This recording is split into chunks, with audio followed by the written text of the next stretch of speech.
morning, Philippines. Good morning, Cebu. Welcome to another episode of Hotseat with me, Jacob Unabia, and I am joined by my co-hosts, Jacob Unabia and IJ Orgulio. And welcome to our 12th episode.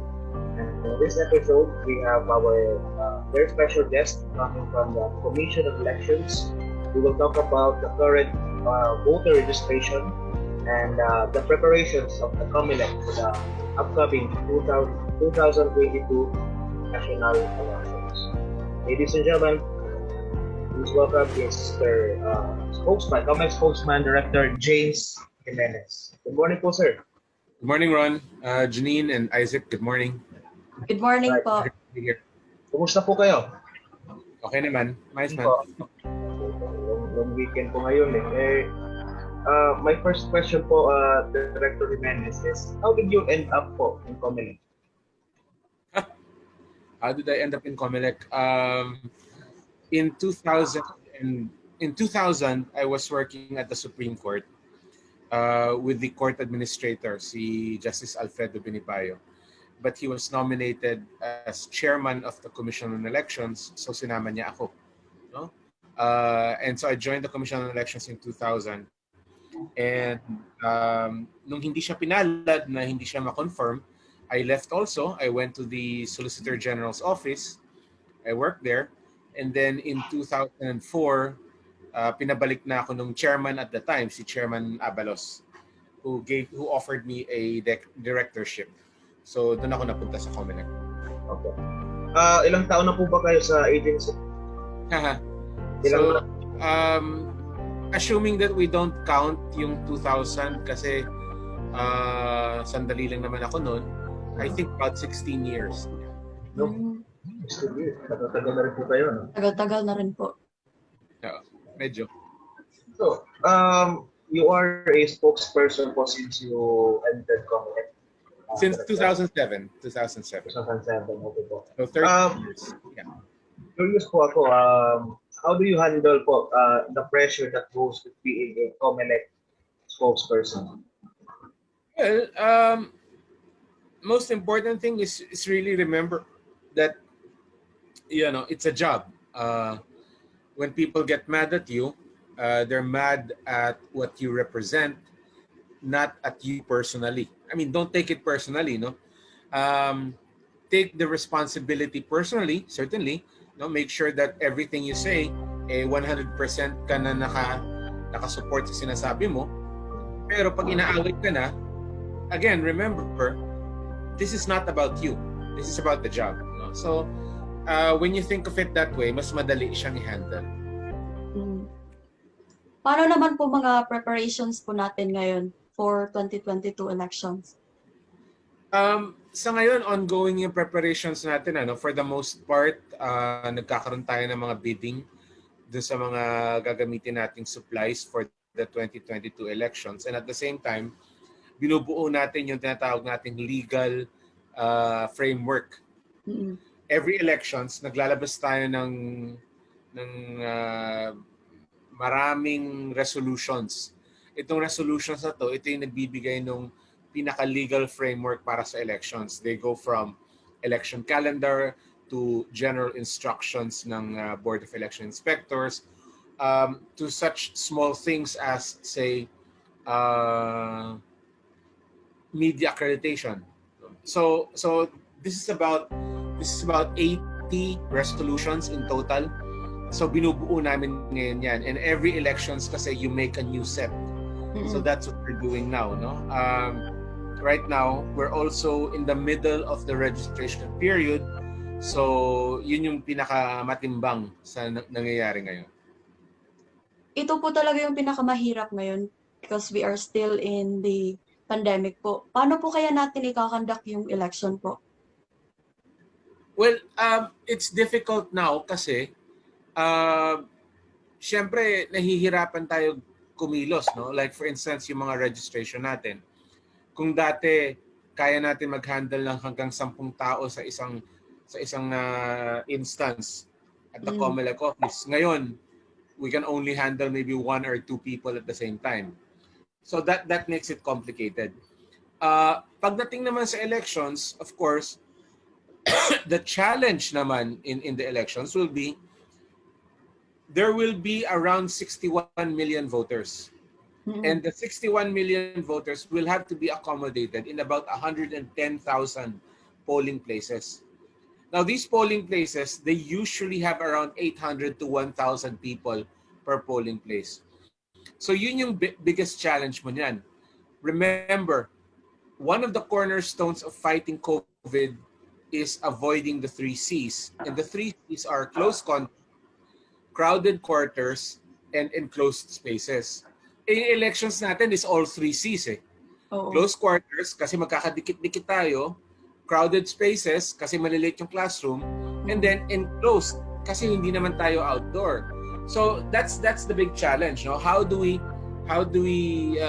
protect the people when they exercise their right of suffrage? Okay. How about yung ginawa niyo po sa Palawan po recently, no? Nagkaroon po ng parang plebiscite on the proposal of dividing Palawan into 3 provinces. Well, yeah. Can we follow the template na ginawa niyo po recently? Of course. Palawan was very successful. The problem is a question of scale. Remember, in Palawan, there was less than 500,000 voters. 500,000 voters lang yan. And assuming na mga 60% lang ang dumating, ang liit lang nung load mo actually. But we are using a lot of the same principles. Voter assistance desk, entry screening, deployment of voting booth rather than just the ballot secrecy folder. Lahat yan gagamitin natin. But the problem, Ron, is that you have to scale it up. No? Scale it up. If you did it successfully for 495,000 people, now you're gonna have to do it for 61 million people. Medyo challenging yan. IJ, your questions? Sir, matanong ko lang, kamusta na pa ba yung voter registration natin? Yung voter registration natin, we had to stop it for Greater Manila area, no? Yung tinatawag nilang NCR+. We had to stop it. Pero for the rest of the country, like in Cebu, for instance, tuloy-tuloy naman registration natin. Right now, we have about 2.8 million new registrants. 2.8 million. Ang target natin is around 4 million. So sa tingin natin, aabutin naman natin yung goal. Close na po ba, sir? Hindi pa. Matagal pa. September 30 pa. So, opinion niyo po, mature na po ba yung voting population natin for this year? You mean to say, do sa kanilang election day choices? I hope so. We hope every time na mayroong konting maturity. But I think malayo pa ang tatakbuhin natin, Jay, in terms of seeing people vote according to the issues. Marami sa kababayan natin ang still bumoboto on the basis of personality. And unfortunately, when you vote based on personality, by definition, you are not a mature voter. Okay, Director James, yung issue man po ng mga party list, yes. How will we go about it this 2022 po? Well, ganun pa rin. Right now, paano po natin maisasala?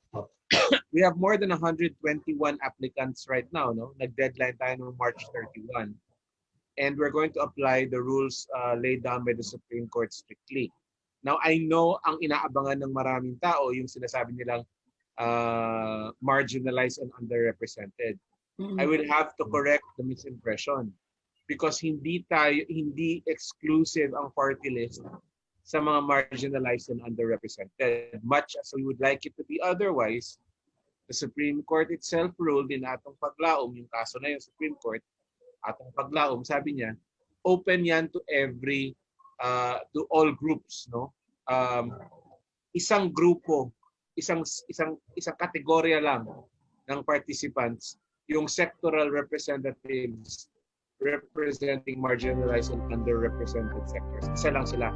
There are two other groups, no? Political parties and associations and organizations of people. So, yung party list is actually a broader animal than a lot of people think. So sabi nila, paano nyo sasalain? Sasalain namin according to the rules, right? But if you're asking that question expecting that it will be about marginalized and underrepresented, ay hindi po ganun na mangyayari. Because the party list system is not exclusively for the marginalized and underrepresented. Not anymore. Medyo complicated po yung pagsasala ng mga party list groups po. Ano? Director, how does a typical day go for you po? Well, usually start at 6 in the morning. It gets worse.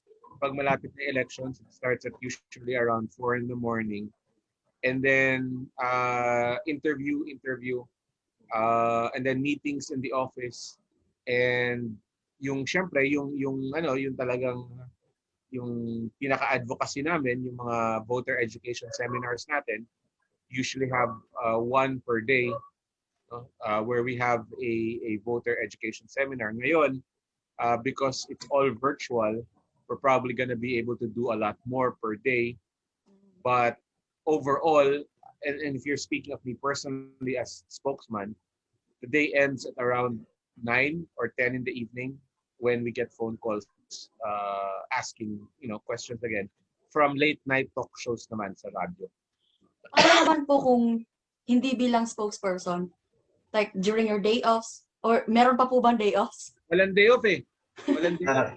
Because dahil yung media hindi naman nagdi-day off and tumatawag pa rin, no? Pag hindi ko naman well, on those days that I'm off, psychologically in my mind naka-off ako. I limit the conversations lang. But they do still happen. They still happen. And pag mag-elections na, it gets even funkier kasi yung day side, yung paggabi dito, umaga sa kanila, sa kabilang side ng mundo, matawag rin dito eh. Nagtatanong din, no? So you have calls from LA, from Canada, from the US, because there are Filipino radio programs there. So we handle those as well. Were there times po ba na you got pissed off sa media po? And how did you handle it? Oh naman. There were times naman before. There was one particular instance when I really blew up kasi it was the filing of COCs doon sa Intramuros. And the media, they were very unruly. They were crowding and they were pushing people around. And then I think someone fell and hindi nila tinulungan. So nagalit ako. But other than that, wala naman, okay lang. Kasi, again, like I said earlier, no, people ask me things and it's all part of the job. Sometimes they even ask me personal questions. But again, it's still part of the job. So sa akin, okay lang yan. Just like, yan lang. Our newspaper po dito sa Cebu, Jimenez, celebrate po ng 10th year anniversary. What is your message for Director Jimenez to the members, the writers, journalists that comprise Kanaas? Anong ibig sabihin ng Kanaas? To make noise po. Making noise. Making noise, all right. So congratulations to Kanaas. You are very well named.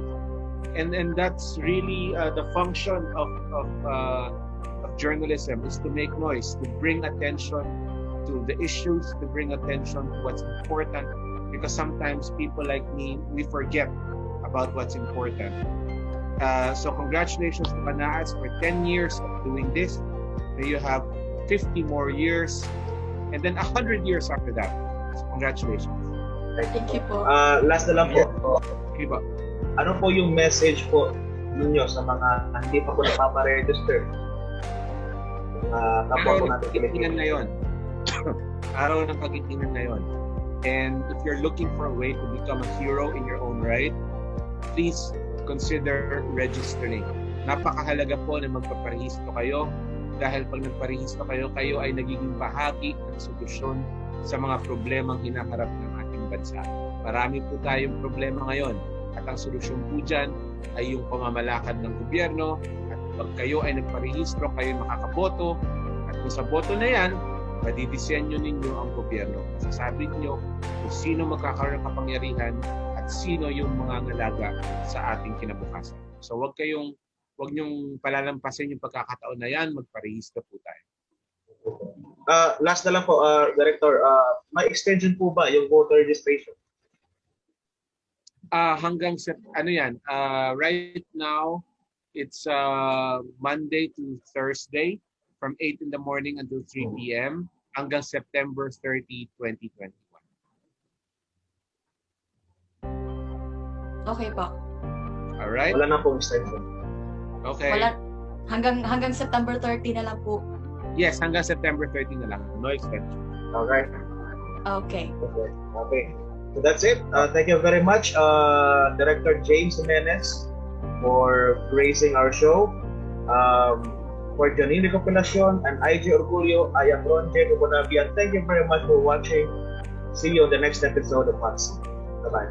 Thank you po, sir. Thank you, Director. God bless po. God bless. Happy holiday rin po. Bless you po, sir.